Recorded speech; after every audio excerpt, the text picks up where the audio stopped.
এয়া ছাত্ৰ ছাত্ৰীসকলৰ মাজত যে দেখিছে এয়া আকৌ শিক্ষক নহয় দেই, শিক্ষামন্ত্ৰী আমাৰ ৰণোজ পেগুচাৰ। আৰু ৰণোজ পেগুচাৰে বিদ্যালয়সমূহত নিজেই গৈ কি ভুল ধৰিছে আপোনালোকে সম্পূৰ্ণ ভিডিঅ'টো চালে গম পাব। আৰু আপোনালোকৰ মন্তব্য কমেণ্টৰ জৰিয়তে জনাব। এতিয়া বলক ভিডিঅ'টোৰ মাজলৈ যাওঁ। আৰু এজন শিক্ষকে যুক্তিসংগত মন্তব্য কিছুমান দাঙি ধৰিছে, সেইখিনিও আপোনালোকে সম্পূৰ্ণ ভিডিঅ'টো চালে গম পাব। এতিয়া তেনেহ'লে চাই যাওক ভিডিঅ'টো।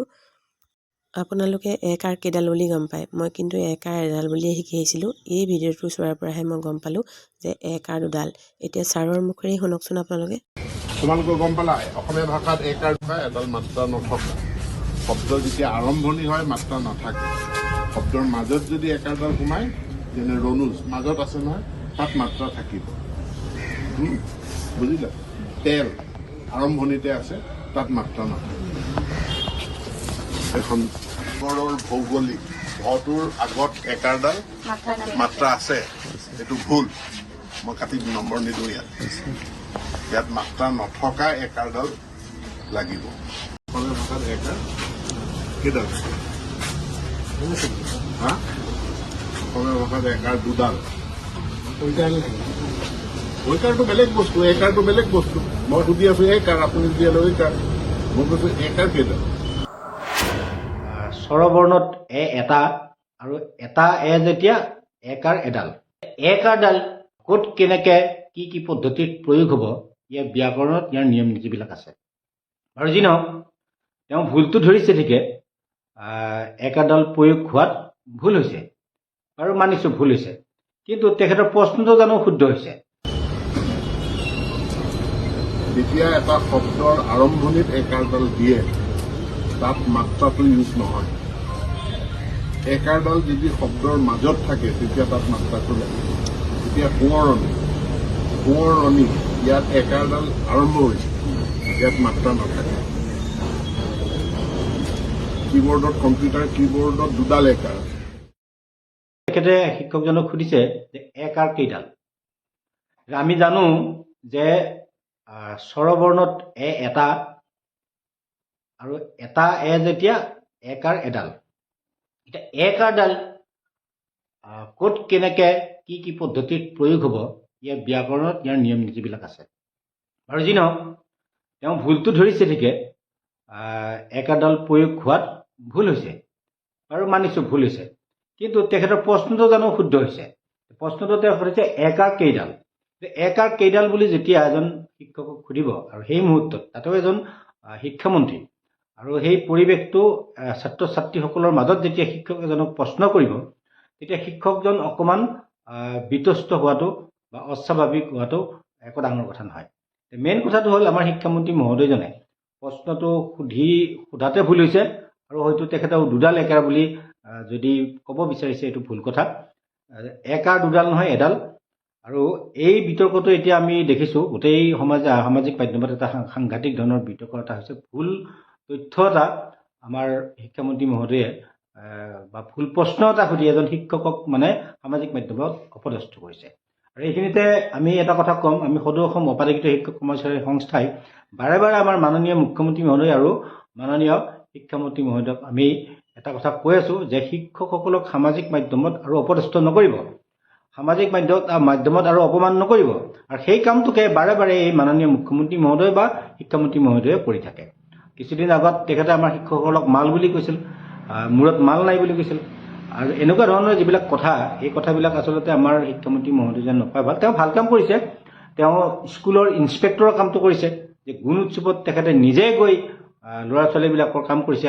আমাৰ সচিবালয়ত কাম নাই, তেখেতে আমাৰ ঔপাধিকৰণৰ সমস্যাটো চিন্তা কৰিবলৈ সময় নাই, ঔপাধিকৰণ সমস্যাটো সমাধান কৰিবৰ কাৰণে আগুৱাই লৈ যাবৰ কাৰণে তেখেতৰ সময় নাই, কথা পাতিব সময় নাই, আমাক মাতিবলৈ সময় নাই। আমি যোৱা 16 ডিচেম্বৰতে আমি অনশন কৰিলোঁ, আৰু আমাৰ এই অনশন স্থলীৰ পৰা আমি মেমৰেণ্ডাম দিছোঁ, কিন্তু আমাক মাতি নি কিনো আপোনালোকৰ দাবী কি কথা পতা মাতি আনি সুধিবলৈ তেওঁৰ সময় নাই। কিন্তু ইনস্পেক্টৰৰ নিচিনাকৈ স্কুলবিলাক পৰিদৰ্শন কৰি ঘূৰি ফুৰি আছে। আৰু এই স্কুল পৰিদৰ্শন কৰি ঘূৰি ফুৰি থাকি মানে আমাৰ মাননীয় মুখ্যমন্ত্ৰী মহোদয়ৰ দৰে সংবাদ মাধ্যমৰ শিৰোনামলৈ অহাৰ যিটো প্ৰৱণতা, এই প্ৰৱণতাৰ কাৰণে তেখেতে এই কামবিলাক কৰিছে।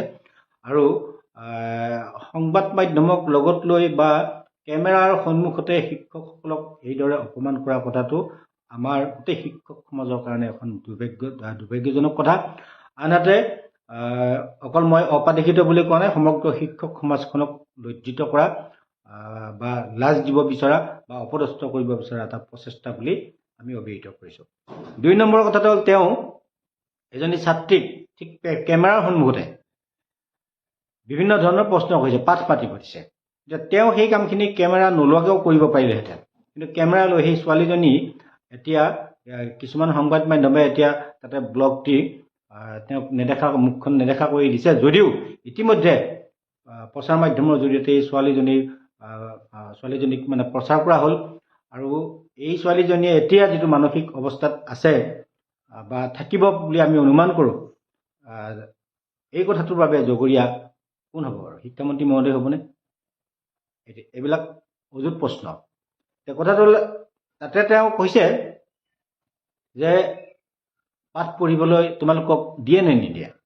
ছোৱালীজনীয়ে স্পষ্টভাৱে কৈছে পাঠ পঢ়িব দিয়ে, কিন্তু ছোৱালীজনীয়ে পাঠ পঢ়িব পৰা নাই। এই যে ছোৱালীজনীয়ে ক্লাছ 9ত বা ক্লাছ 8ত পাঠ পঢ়িব নজনা দোষটো সেইখন স্কুলৰে শিক্ষকক কিয় দিলে? মই ভাবোঁ এয়া মাননীয় শিক্ষামন্ত্ৰী মহোদয়ৰ অজ্ঞতাৰ কাৰণে এই দোষটো দিছে। আচলতে দোষটো ক'ত আছে? ল'ৰা ছোৱালীবিলাকে, ছাত্ৰ ছাত্ৰীবিলাকে পাঠ পঢ়িব নজনা দোষটো আহে প্ৰাথমিক পৰ্যায়ৰ পৰা। প্ৰাথমিক পৰ্যায়ত এই দোষবিলাক কিয় নাথাকিব? আপোনালোকে চাওক, প্ৰাথমিক পৰ্যায়ত বিশেষকৈ প্ৰাথমিক স্কুলবিলাকত 1 বা 2জনীয়া শিক্ষকেদি চলোৱা শিক্ষানুষ্ঠান প্ৰায় 70% শিক্ষানুষ্ঠান আছে, য'ত মানে RTEৰ যিটো PTR 30:1 এইটো মানে অপব্যৱহাৰ কৰি, ওলোটাকৈ ব্যৱহাৰ কৰি স্কুলবিলাকক, ছাত্ৰ ছাত্ৰীসকলক বঞ্চিত কৰা হৈছে মাত্ৰ 1জন শিক্ষক দি। এখন স্কুলত যদি 30জন ছাত্ৰ ছাত্ৰী থাকে, তাতে 1জন শিক্ষক থাকিব আৰু তাতে ক্লাছ থাকিব 6টা, প্ৰতিটো ক্লাছৰে 6টাকৈ বিষয় থাকিব। কিন্তু 1জন শিক্ষকে 6টা ক্লাছত 6টাকৈ 37টা বিষয় কোনে পাৰিব? মাননীয় শিক্ষামন্ত্ৰী মহোদয় পাৰিবনে? তেওঁ এদিন ক্লাছ কৰি দেখাওকচোন যে 6টা ক্লাছত 6টা বিষয়, 6 গুণ 36টা ক্লাছ তেওঁ কৰি দেখাওক। যদি পাৰে আমি প্ৰত্যাহ্বান জনাইছোঁ তেখেতক। আৰু এই কথাষাৰ আমি তেখেতৰ লগত বহুতবাৰ আলোচনাত আমি কৈছোঁ যে অসমৰ অসমীয়া মাধ্যমৰ চৰকাৰী যিবিলাক প্ৰাথমিক বিদ্যালয় আৰু উচ্চ প্ৰাথমিক বিদ্যালয় আছে, এইবিলাকৰ যিটো আন্তঃগাঁথনি আৰু শিক্ষকৰ যিটো সংখ্যা, এইটো বঢ়াই দিয়ক। প্ৰতিটো বিষয়ত এজন শিক্ষক দিয়ক। প্ৰতিটো বিষয়ত এজন শিক্ষক নাথাকিলে 1জন শিক্ষকে 6টা বিষয় 6টা ক্লাছত কেনেকৈ পঢ়াব? এইবিলাক মানে সাংঘাতিক ধৰণে আজব কাণ্ড। আমাৰ বিশ্বজিৎ দৈমাৰী ছাৰ বৰ্তমান বিধানসভাৰ অধ্যক্ষ, তেখেতে এটা সংবাদ মাধ্যমৰ সন্মুখত কৈছিল, তেখেত যেতিয়া সাংসদ হৈ আছিল, তেতিয়া তেখেতে কৈছিল যে এই নিয়ম নীতিবিলাক কোন পাগলাই আনিছে এই নিয়ম নীতিবিলাক, এই আজব নীতিবিলাক। এদিন শিক্ষামন্ত্ৰী বা এই বিষয়ববীয়াবিলাকে এনেকৈ ক্লাছ কৰি দেখাওকচোন। এখন স্কুলত 1জন শিক্ষকে 6টা ক্লাছ 6টা বিষয় ক্লাছ কৰি দেখুৱাওক। আমিও কৈছোঁ এইটো কথাটো।